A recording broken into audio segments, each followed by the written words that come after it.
Bismillahirrahmanirrahim. Assalamualaikum warahmatullahi wabarakatuh. Yang terhormat Ibu Armiati ST MSI dan yang terhormat Pak Insinyur Rahmansyah SPD MT.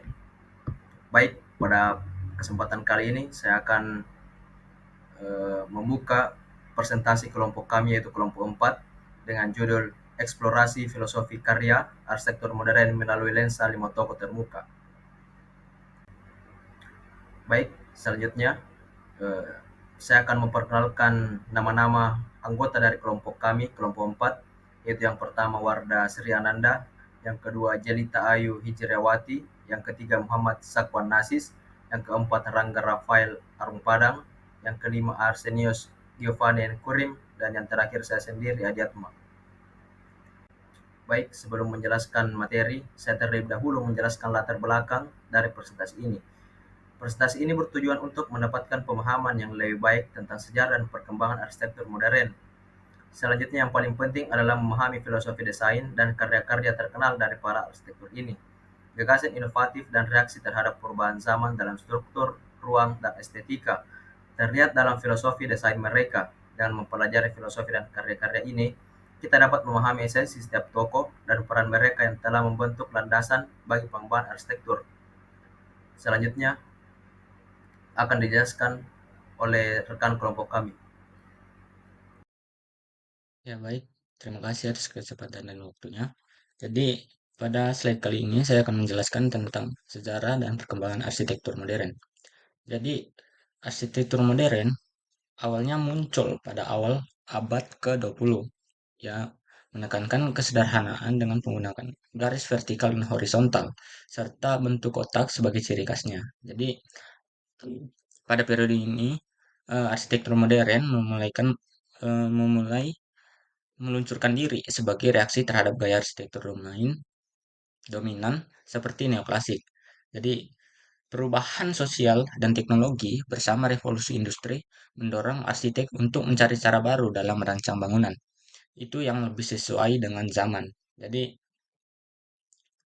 pada periode pasca Perang Dunia Kedua, khususnya tahun 1945 sampai 1950-an, menyaksikan arsitektur modern dianggap sebagai simbol kemajuan dan modernitas. Terlihat contoh pada bangunan ikonik seperti PBB di New York dan eh, United the Habitation di Marseille.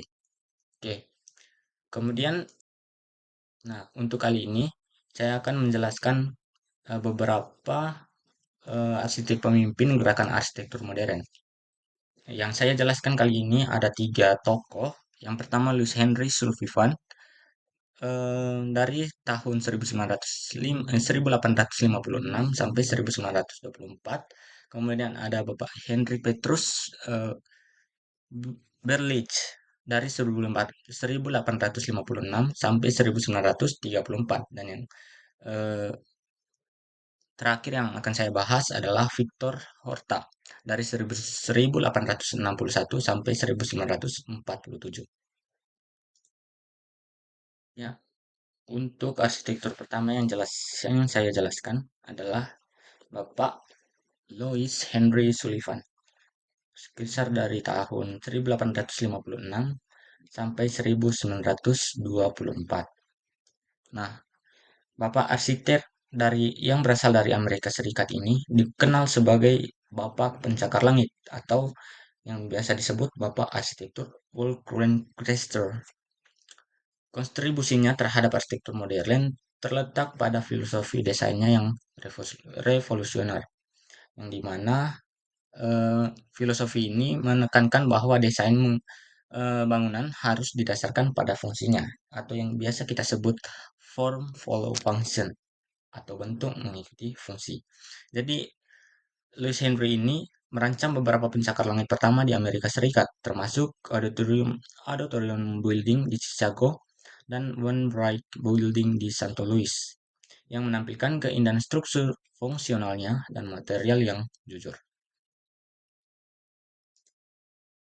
Nah, yang kedua adalah Henry Petrus Berlitz dari 1856 sampai 1934. Nah, Hendrik Petrus Berlich adalah arsitek Belanda yang dianggap sebagai pelopor arsitektur modern. Jadi Berlich ini dikenal dengan desainnya yang bersih, kuat, dan fungsional. Nah, salah satu karya yang paling terkenal adalah Bursa Berlich di Amsterdam, sebuah bangunan monumental yang menjadi simbol arsitektur modern. Jadi Hendrik Petrus ini juga eh, memainkan peran penting dalam perkembangan gerakan The Sejil yang menekankan pada garis-garis lurus, warna primer, dan kesederhanaan geometris. Nah, tokoh selanjutnya yang saya jelaskan terakhir adalah Bapak Victor Horta yang merupakan arsitek asal Belgia yang merupakan tokoh kunci dalam perkembangan gaya Art Nouveau di Eropa. Jadi, karya-karyanya seperti Hotel Texel dan Maison du People di Boslis. Kemudian ia menampilkan desain organik yang melibatkan karya seni dan ornamen yang indah. Jadi Horta ini menggabungkan elemen-elemen alami dan struktur logam yang menciptakan bangunan indah dan inovatif yang mempengaruhi banyak arsitek selanjutnya. Eh, jadi demikian penjelasan saya untuk tiga sejarah dan tiga tokoh arsitek. Saya kembalikan ke moderator.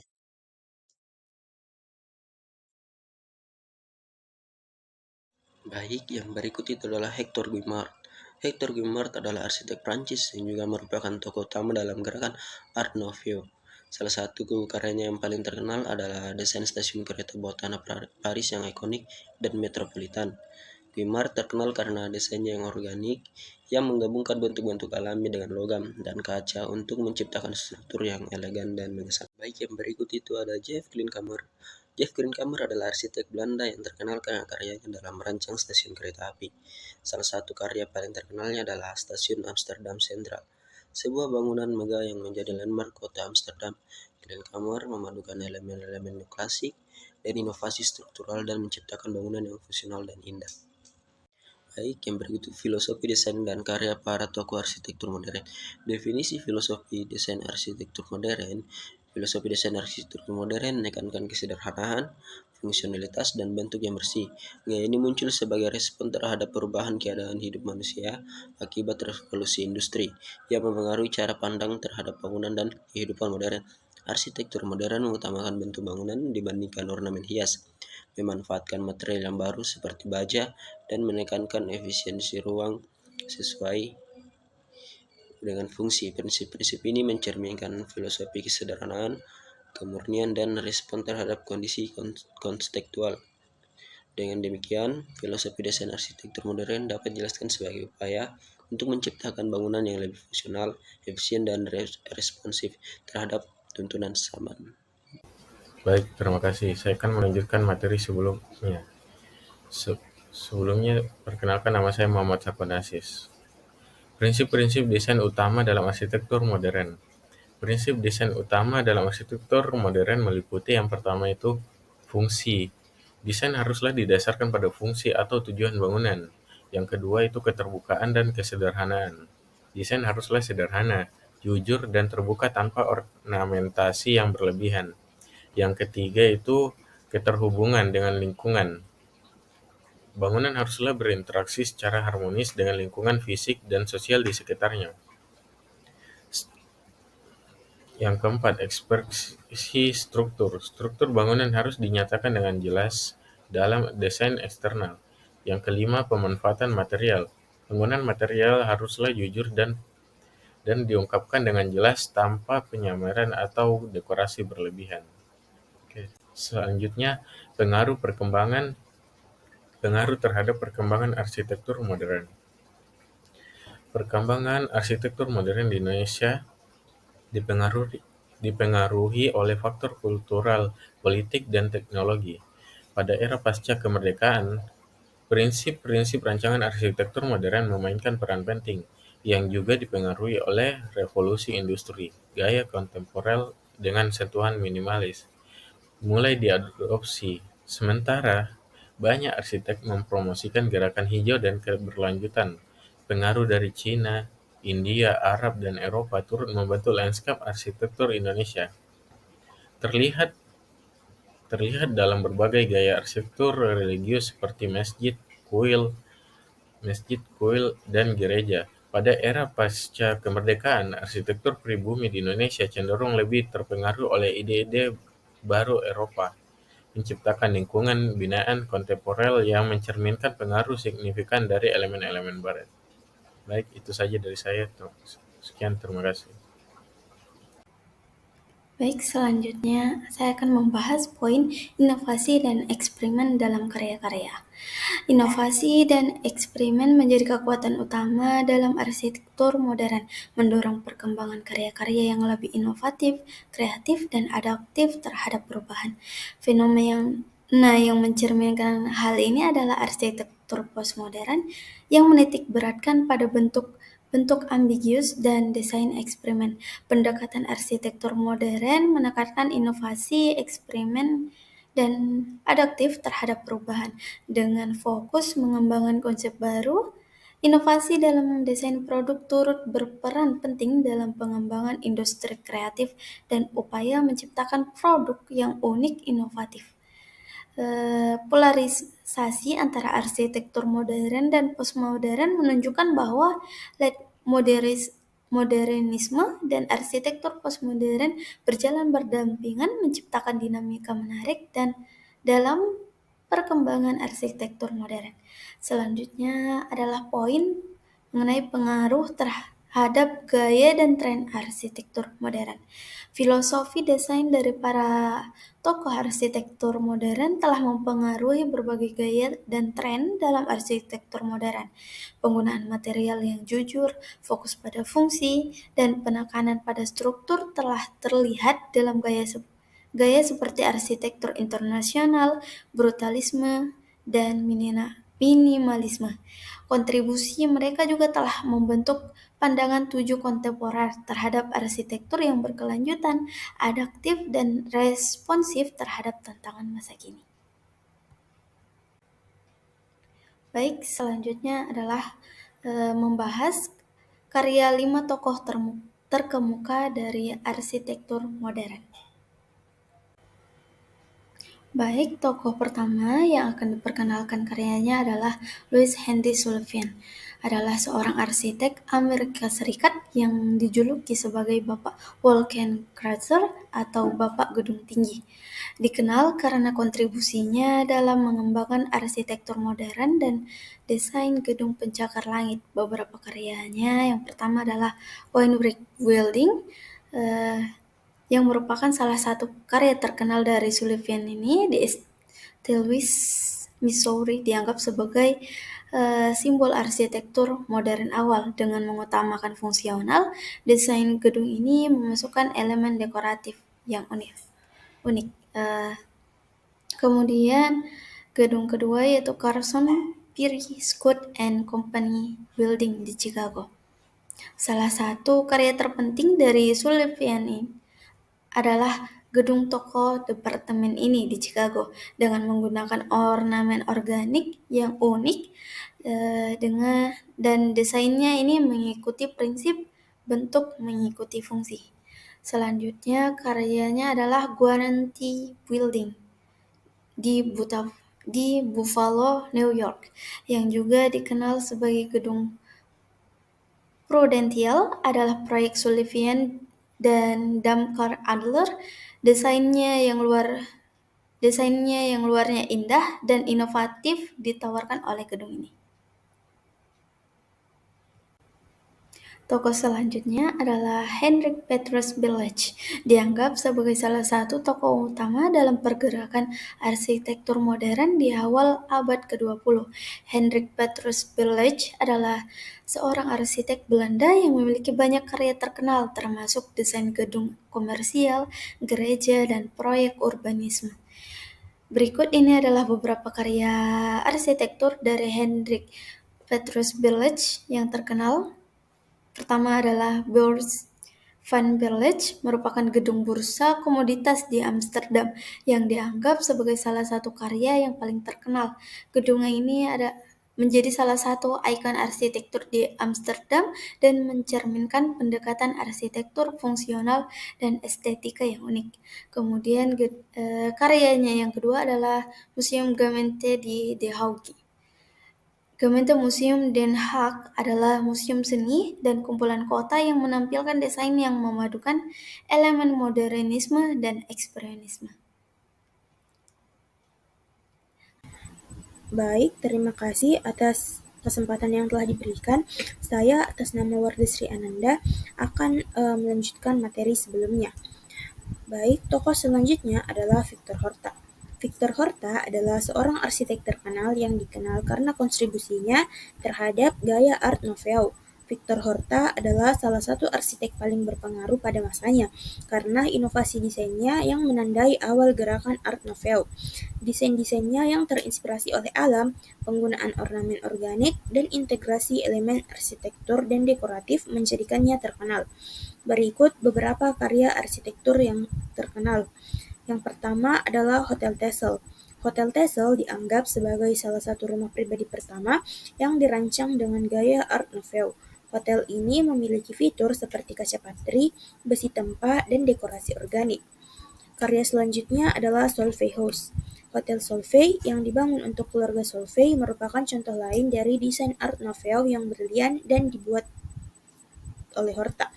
Gedung ini menonjolkan elegansi dan inovasi dalam desainnya. Karya selanjutnya adalah Railway Station. Stasiun ini merupakan contoh utama dari arsitektur Art Nouveau di Belgia. Hal yang paling menonjol dari stasiun ini adalah penggabungan material modern dengan elemen dekoratif yang elegan dan organik. Tokoh selanjutnya adalah Hector Guimard, merupakan seorang arsitek dan desainer Prancis yang terkenal dengan gaya Art Nouveau yang mencerminkan seni dan desain pada akhir abad ke-19 hingga awal abad ke-20. Berikut beberapa karya terkenal Hector Guimard yang paling ikonik. Yang pertama adalah Castle Beranger.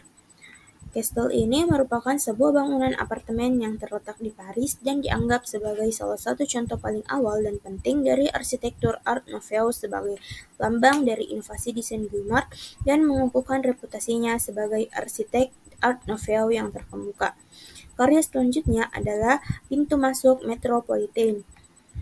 Pintu masuk ini merupakan pintu masuk stasiun kereta bawah tanah Paris yang dikenal sebagai Metropolitan yang memiliki desain elegan, organik, dan berkelas sehingga menjadikannya ikon arsitektur Art Nouveau di Paris. Karya selanjutnya adalah Hotel Guimard. Hotel ini merupakan bangunan pribadi yang dirancang oleh Guimard untuk keluarganya sendiri. Rumah ini menampilkan semua ciri khas dari gaya Art Nouveau, termasuk garis-garis melengkung, motif organik, dan penggunaan material dan tekstur yang inovatif. Baik, tokoh selanjutnya dan yang terakhir adalah J.F. Klinkhammer, yang merupakan seorang arsitek Belanda yang terkenal karena karyanya dalam merancang bangunan-bangunan ikonik, terutama dalam pembangunan stasiun kereta api. Salah satu karya arsitektur terkenalnya adalah Stasiun Amsterdam Central.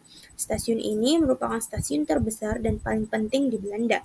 Klinkhammer merancang stasiun ini pada awal abad ke-20 dan menjadi lambang arsitektur neoklasik yang megah. Stasiun ini menampilkan elemen arsitektur berupa kubah, kolom-kolom, dan ornamen yang indah. Stasiun ini menjadi landmark penting dalam kota Amsterdam dan merupakan salah satu karya terbaik dari J.F. Klinkhammer. Sekian materi yang dapat saya sampaikan. Lebih dan kurangnya mohon dimaafkan, saya kembalikan ke moderator. Baik, selanjutnya saya akan menjelaskan kesimpulan dari materi kami. Secara keseluruhan, Louis Henry Sullivan, Hendrik Petrus Berlage, Victor Horta, Hector Guimard, dan J.F. Klinkhammer adalah tokoh-tokoh yang paling penting dalam sejarah arsitektur modern. Masing-masing arsitek memiliki filosofi desain yang unik dan karya-karya terkenal yang mencerminkan pandangan mereka terhadap arsitektur, dari prinsip form follow function yang revolusioner hingga penggunaan elemen alami dalam desain Art Nouveau. Mereka telah membawa inovasi yang signifikan dalam dunia arsitektur. Warisan mereka masih terasa kuat dalam arsitektur kontemporer, mengingatkan kita akan keberagaman gaya dan pendekatan dalam merancang bangunan. Melalui kontribusi mereka telah mengubah paradigma desain bangunan dan meninggalkan jejak yang abadi dalam sejarah arsitektur modern. Baik, terima kasih. Itulah tadi hasil presentasi dari kelompok kami, kelompok 4. Jika ada kesalahan mohon dimaafkan. Saya akhiri dengan ucapan wassalamualaikum warahmatullahi wabarakatuh.